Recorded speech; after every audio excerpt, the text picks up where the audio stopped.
نحمده ونصلي على رسوله الكريم اما بعد اللهم صل على سيدنا محمد وعلى آل سيدنا محمد وبارك وسلم. اعوذ باللہ من الشیطان الرجیم. بسم اللہ الرحمن الرحیم. وَلَنَبْلُوَنَّكُمْ بِشَيْءٍ مِّنَ الْخَوْفِ وَالْجُوعِ وَنَقْصٍ مِّنَ الْأَمْوَالِ وَالْأَنفُسِ وَالثَّمَرَاتِ وَبَشِّرِ الصَّابِرِينَ. خیر دوستو، اللہ رب العالمین کا بے حد شکر احسان اور کرم ہے کہ اللہ تعالیٰ نے ہم سب کو ایک عظیم مہینہ رمضان المبارک عطا فرمایا اور اس کے بعد اتنی زندگی عطا فرما دی کہ اس کی خوشی حاصل کرنے کے لیے یعنی عید بھی عطا فرما دی. ایک انسان جب سو جائے تو اسے اس بات کی امید نہیں رہنا چاہیے کہ ہم صبح زندہ اٹھیں گے. حضرت آقا نامدار محمد مصطفیٰ صلی اللہ علیہ وسلم کا یہ ماننا تھا اور یہ فکر تھی کہ آپ فرماتے ہیں، جس کا مفہوم ہے کہ میں لقمے کو منہ میں رکھوں تو مجھے اس بات کا بھروسہ نہیں کہ یہ لقمہ میں چبا کر نگل لوں. میں پانی کا گھونٹ پیوں تو مجھے اس بات کا بھروسہ نہیں کہ یہ پانی میری حلق سے اتر جائے. لیکن افسوس صد افسوس کہ ہم لوگ امیدوں کے اعتبار سے اتنا آگے تک سوچتے ہیں اور اپنی زندگی کو اتنا طویل سمجھتے ہیں کہ سال 10 سال 50 سال بلکہ 100 سال تک کا اپنا سسٹم بنا کے رکھتے ہیں کہ مجھے یہ کرنا ہے، مجھے یہ کرنا. سامان 100 برس کا پل کی خبر نہیں. تو ہم سب کی ذمہ داری یہ ہے کہ اپنی زندگی کو بہت مختصر سمجھیں. بظاہر تو ہمیں یہ لگتا ہے کہ ہماری زندگی اتنی لمبی ہے، حالانکہ آخرت کے اعتبار سے دیکھا جائے تو آخرت میں جو ایک دن ہوگا وہ دنیا کے اعتبار سے 1000 برس کا ہوگا، 1000 سال کا. تو اس کے اعتبار سے دنیا کی زندگی ہماری کتنی ہے؟ 60 70 80 برس اگر ہو گئی تو چند منٹ کی زندگی ہے. اس کے لیے ہم صبح سے شام تک محنت، فکر اور کوشش میں لگے رہے. لیکن جو آنے والی زندگی ہے جس سے ہمیں ڈر لگتا ہے، حالانکہ ہمیں ڈر بالکل نہیں لگنا چاہیے، جو آنے والی زندگی ہے اسے تو ہمیں خوشی سے قبول کرنا ہے. ہم ڈریں گے تب بھی مریں گے اور نہیں ڈریں گے تب بھی مریں گے. مرنا تو ہر حال میں ہے. اور یہ صرف مسلمانوں کا یہ عقیدہ ہی نہیں بلکہ دنیا میں جتنے بھی مذاہب ہیں، ہر مذہب کا ماننے والا، چاہے وہ ڈاکٹر ہو، چاہے انجینئر ہو، چاہے پروفیسر ہو، چاہے وہ جاہل ہو، چاہے وہ چرواہا ہو، سبھی یہ مانتے ہیں کہ مرنا ہے. اب مرنے کے بعد کیا ہونا ہے اس میں الگ الگ ڈیفرنٹ ہے کہ کچھ لوگ یہ مانتے ہیں کہ بعد میں پھر زندہ ہو گے، پھر یہیں آ جائیں گے، جبکہ مسلمانوں کا عقیدہ یہ ہے، ہمارا عقیدہ یہ ہے کہ مرنے کے بعد جو زندگی ملے گی وہ ہمیشہ ہمیش کی ہوگی. اور اس میں جو شخص کامیاب ہو گیا وہ گویا کہ ہمیشہ ہمیش کے لیے کامیاب. یہ جو ابھی آیت کریمہ آپ کے سامنے پڑھی کہ اللہ رب العالمین فرما رہے ہیں، اور اکثر امام حضرات جو ہے وہ نماز میں یہ آیت پڑھتے ہیں، لیکن افسوس صد افسوس کہ ہم لوگ بات کو سمجھتے نہیں. قرآن کو سنتے ہیں لیکن سمجھتے نہیں. وَلَنَبْلُوَنَّكُمْ بِشَيْءٍ مِّنَ الْخَوْفِ کہ اللہ تعالیٰ نے یہ کئی جگہ ارشاد فرمایا ہے. ہمارے علماء کرام مفسرین اکثر اس بات کو بیان بھی کرتے رہتے ہیں کہ اللہ رب العالمین نے کئی جگہ ارشاد فرمایا کہ ہم تمہیں آزمائیں گے، ایمان کے اعتبار سے آزمائیں گے. وَلَنَبْلُوَنَّكُمْ بِشَيْءٍ مِّنَ الْخَوْفِ کہ ہم الگ الگ چیزوں سے تمہیں اللہ تعالیٰ فرما رہے آزمائیں گے. اب اس میں چیزیں گنوا بھی دیں، کن چیزوں سے آزمائیں گے. آزمائش کے بغیر ایمان اللہ کے ہاں قابل قبول نہیں. اور اللہ تعالیٰ نے ایک جگہ فرمایا کہ کیا تم یہ سمجھتے ہو کہ تمہیں ہم آزمائیں گے؟ نہیں، تمہیں ہم ضرور بالضرور آزمائیں گے جیسے تم سے پہلوں کو آزمایا. یعنی صحابہ کرام کی جانب اشارہ ہے کہ جیسے صحابہ کرام کی آزمائش ہوئی اور پھر ان کا ایمان ایسا بنا اور ایسا مضبوط ایمان، ایسا مکمل ایمان کہ پہاڑ کا ایک جگہ سے دوسری جگہ پہنچ جانا اور ٹل جانا، اپنی جگہ سے چل دینا، یہ تو ممکن ہو سکتا ہے. لیکن صحابہ کے ایمان میں ذرہ برابر بھی فرق پڑ جانا یہ ممکن نہیں. حضرت علی رضی اللہ تعالیٰ عنہ فرماتے ہیں کہ اگر میں جنت اور دوزخ کو اپنی آنکھوں سے دیکھ لوں تو میرے ایمان میں ذرا برابر بھی فرق نہیں پڑے گا. یعنی آپ صلی اللہ علیہ وسلم کی بتائی ہوئی باتوں کا ایسا پرکس یقین، ایسا مضبوط یقین دل میں بیٹھا ہوا کہ فرماتے ہیں کہ اگر اپنی آنکھوں سے دیکھنے تو کچھ اضافہ نہیں ہوگا. جنت کو دیکھ لیا تو کچھ نہیں، وہ تو پکا یقین ہے ہی. دوزخ کو دیکھ لیا تو پکا یقین پہلے سے اتنا مضبوط ہے کہ اس میں شمع برابر بھی فرق پڑنے والا نہیں. لیکن ہمارا ایمان کیا ہے کہ ایک ہوتا ہے یقین، ایک ہوتا ہے ڈھلم الیقین، کہ ایمان کی محفلوں میں بیٹھے، ایمان کے مجلسوں میں بیٹھے، تھوڑا سا ایمان میں اضافہ ہوا، کسی دیندار آدمی کی، کسی بڑے عالم کی بات سن لی، ایمان میں اضافہ ہوا، دنیا میں پھر آ گئے، پھر وہی حالات، پھر 2 دنیا 4 کے چکر میں پڑ گئے. تو اللہ تعالیٰ آزمائے بنا ایمان کو قبول نہیں کریں گے. اور جتنے بھی وعدے اللہ کے ہیں، کوئی بھی وعدہ مسلمان ہونے پہ نہیں ہے، نہیں ہے. کوئی بھی وعدہ مسلمان ہونے پہ اللہ کے یہاں نہیں ہے. اب یہ بڑی عجیب بات ہے کہ مسلمان ہیں پھر بھی مسلمان ہونے پہ وعدے کیوں نہیں ہے.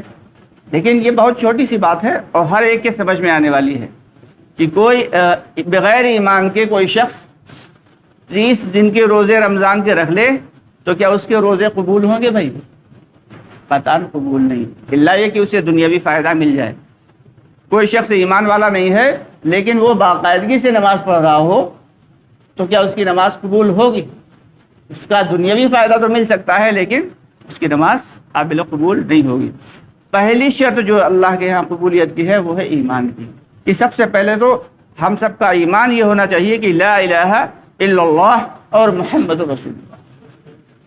اور یہ صرف زبان سے کہہ دینا یہ کافی نہیں ہے، بلکہ اس کا دل کے اندر اقرار اور بلکہ قرار ہونا، یعنی ٹھہرنا، یہ ضروری کہ جب ہم کہہ رہے ہوں کہ لا الہ تو اب ہمارے دل سے ہر چیز نکل گئی ہو کہ میرے مال و دولت سے کچھ نہیں ہوتا، میرے کاروبار سے کچھ نہیں ہوتا، میرے کرنے سے کچھ نہیں ہوتا، لا الہ کسی سے کچھ نہیں ہوتا الا اللہ، مگر اللہ سے سب کچھ ہوتا.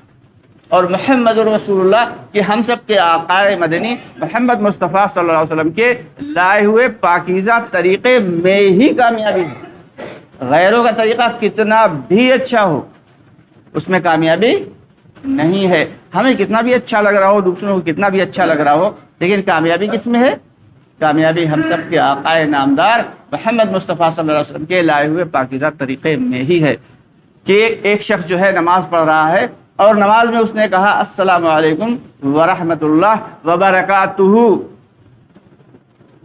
بھائی ایک آدمی سلام کرتا ہے تو 10 نے کی، السلام علیکم ورحمۃ اللہ کہے 20 نے کی، اور وبرکاتہ بڑھا دے تو 30 نے کی.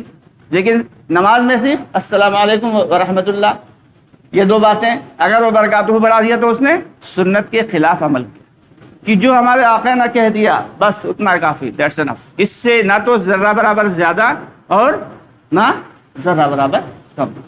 یہی تو اسلام ہے اور یہی ایمان. تو اسلام جو ہے وہ جھلکتا ہے، دکھائی دیتا ہے کہ آدمی کرتا پاجامہ پہن لیا، ٹوپی لگا لی، نماز پڑھ لی، روزہ رکھا، زکوٰۃ، یہ سارا کا سارا نظر آتا ہے. اسلام نظر آتا ہے، ایمان نظر نہیں آتا. کہ لا الہ الا اللہ نظر کبھی نہیں آئے گا، محمد رسول اللہ نظر آئے گا.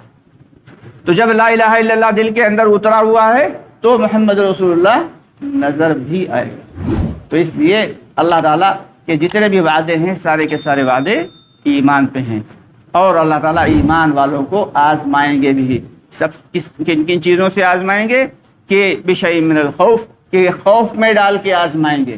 صحابہ کرام کو ڈر میں ڈال کے آزمایا کہ ایمان لے آئے ہیں لیکن ایمان کو اپنے چھپا کے رکھا ہوا ہے. دین میں داخل ہو گئے ہیں لیکن چھپے ہوئے ہیں. کہ کہیں جو ہے مشرکین مکہ تکلیفیں بہت زیادہ دیتے تھے تو اللہ تعالیٰ خوف میں ڈال کے بھی آزمائیں گے. والجوع، بھوک میں ڈال کے آزمائیں گے کہ بھوک ایسی شدید ہوگی اور کبھی کچھ کھانے کو نہیں ملے گا. چنانچہ شعب بن ابی طالب میں ہم سب کے آقا نامدار محمد مصطفیٰ صلی اللہ علیہ وسلم اور صحابہ کرام کو مقید کر دیا گیا، بند کر دیا گیا. ان سے حقہ پانی بند، لین دین بند، بات چیت بند، کاروبار بند، کچھ بھی ان کے لیے نہ تو باہر آ سکتے ہیں نہ کوئی ان سے مل سکتا ہے. اب یہ حالات ہیں کہ کھانے پینے کو کچھ نہیں، صحابہ کرام فرماتے ہیں کہ بھوک کی وجہ سے ہم لوگ پیڑوں کے پتے چبا کے کھاتے، جس سے ہمارے گلفڑ جو تھے وہ چھل گئے تھے، جبڑے چھل گئے تھے۔ پیڑوں کی چھال ہم نوچ کے وہ چباتے۔ ماؤں کے جو ہے سینوں کا دودھ خشک ہو گیا، ہم لوگ اس سے برداشت نہیں ہوتا جب بچے بھوک سے بلبلاتے۔ آج بھی ایک جگہ ایسے حالات آئے ہوئے ہیں، سبھی جانتے ہیں کہ بچے چارہ، جو جانوروں کا چارہ ہوتا ہے، ان چارے کو ابال کے پینے کے لیے مجبور، والجوع، بھوک سے آزمائیں گے اللہ۔ تو ایمان بھائی گھر بیٹھے نہیں بنتا، ایمان تو بغیر آزمائش کے نہیں بنے گا۔ تو اللہ تعالیٰ بھوک سے بھی والجوع، بھوک سے بھی آزمائیں گے۔ ایک صحابی فرماتے ہیں، اسی کا واقعہ کہ فرماتے ہیں کہ میں لیٹا ہوا تھا اور میرے پیٹ میں ایسی شدید درد، ایسی تکلیف بھوک کی وجہ سے کہ کچھ کھانے کو نہیں، تبھی مجھے پیشاب کا جو ہے پیشاب کا احساس ہوا۔ میں پیشاب کرنے گیا اور اس میں ایک چمڑا پڑا ہوا تھا، اس پہ نگاہ پڑی، اس چمڑے کو میں نے جو ہے اٹھایا، صاف کیا، جلایا اور اس کی راکھ کو کھا کے اوپر سے پانی پی لیا۔ تو یہ جو حالات اللہ نے ڈالے، یہ صرف ایمان کو بنانے کے لیے ڈالے، اس لیے نہیں ڈالے کہ اللہ تعالیٰ ان سے ناراض تھے، بلکہ ان سے خوش تھے، اس لیے اللہ نے حالات ڈالے، اس لیے پریشانی ڈالی۔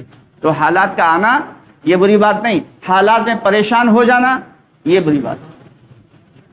حالات تو آئیں گے اللہ کی جانب سے، مشکلات آئیں گی، پریشانی آئیں گی، ان سے ڈر جانا یہ غلط بات ہے۔ تو ڈرنا نہیں ہے، گھبرانا نہیں ہے، اللہ کی جانب سے جو بھی حالات آئیں انہیں قبول کرنا ہے کہ یہ میرے اللہ کی رضا ہے۔ بِشَيْءٍ مِّنَ الْخَوْفِ وَالْجُوعِ وَنَقْصٍ مِّنَ الْأَمْوَالِ، اللہ تعالیٰ کیا فرماتے ہیں؟ تمہارے مالوں میں نقصان کر دیا جائے گا، تمہارے کاروبار میں کبھی نقصان ہوگا، کبھی تمہارے بزنس میں نقصان ہوئے گا، گھاٹا ہو جائے گا، دکانیں بند کرا دی جائیں گی، کاروبار تباہ کر دیے جائیں گے۔ وَنَقْصٍ مِّنَ الْأَمْوَالِ، اللہ تعالیٰ اس اعتبار سے بھی آزمائیں گے۔ وَالْأَنفُسِ، اور اللہ تعالیٰ فرماتے ہیں کہ ہم تمہاری جانوں کے اعتبار سے آزمائیں گے۔ کبھی حالات آ جائیں گے کہ بیماری کے حالات آ گئے، اب پریشان گھوم رہے ہیں، کوئی علاج نہیں مل رہا ہے، ڈاکٹر پہ ڈاکٹر بدل رہے ہیں لیکن صحیح نہیں ہو رہے ہیں، تو اللہ تعالیٰ جو ہے جان کے اوپر حال ڈال کے کبھی جان کے لالے پڑ جائیں گے، تو اللہ تعالیٰ جان کے اعتبار سے بھی آزمائیں گے۔ والثمرات، اور باغوں میں نقصان ہو جائے گا، کاروباروں میں نقصان ہو جائے گا، کھیتی باڑی میں نقصان ہو جائے گا۔ ان تمام تر نقصان کے جب آزمائش کے بعد جب جو شخص بالکل مضبوط ہو جائے گا، تمام اعتبار سے اللہ تعالیٰ پرکھ لیں گے، چیک کر لیں گے، ٹیسٹ کر لیں گے کہ ہاں یہ بندہ ہمارا جو ہے ہمارے علاوہ کسی سے ڈرتا نہیں اور ہمارے علاوہ کسی سے گھبراتا نہیں، جو کچھ ہے جو ہم نے اس کے اوپر ڈالا ہے یہ اسے اپنی رضا سے قبول کر رہا ہے۔ پھر اس کے بعد وبشر الصابرین، تو ایسے صبر کرنے والوں کے لیے اللہ نے بشارت، خوشخبری ہے۔ کاہے کی خوشخبری ہے؟ کہ دنیا میں چین و سکون کی زندگی، عزت کی روزی، اور آخرت میں ہمیشہ ہمیشہ کی جنت، اس کے اوپر اللہ رب العالمین نے بشارت دی۔ تو اس لیے ہم سب کو اس بات کی فکر رکھنا چاہیے کہ جو بھی حالات اللہ نے ڈالے ہیں اور جو آئیں گے، ابھی آنے والے حالات اس سے بھی زیادہ مزید سخت ہو سکتے ہیں، کیونکہ جو حضور پاک صلی اللہ علیہ وسلم کی احادیث ہیں ان کے اعتبار سے آزمایا تو جائے گا ہی، اور اللہ کے قرآن آیات کے اعتبار سے آزمایا تو جائے گا ہی۔ ہمیں ان آزمائش سے گھبرانا نہیں ہے، بلکہ ثابت قدم رہنا ہے، ایک اللہ کے اوپر یقین رکھنا ہے اور مکمل بھروسہ رکھنا ہے، اور محمد مصطفیٰ صلی اللہ علیہ وسلم کے طریقے پہ چلنا ہے۔ اس اعتبار سے ہم زندگی گزارتے رہیں گے تو انشاءاللہ تعالیٰ اللہ تعالیٰ ہمیں دنیا میں بھی چین و سکون اور عزت کی روزی عطا فرمائے گا، اور آخرت میں بھی جنت عطا فرمائے گا۔ کریں گے سب لوگ انشاءاللہ۔ اللہ تعالیٰ ہم سب کو کہنے سننے زیادہ عمل کی توفیق۔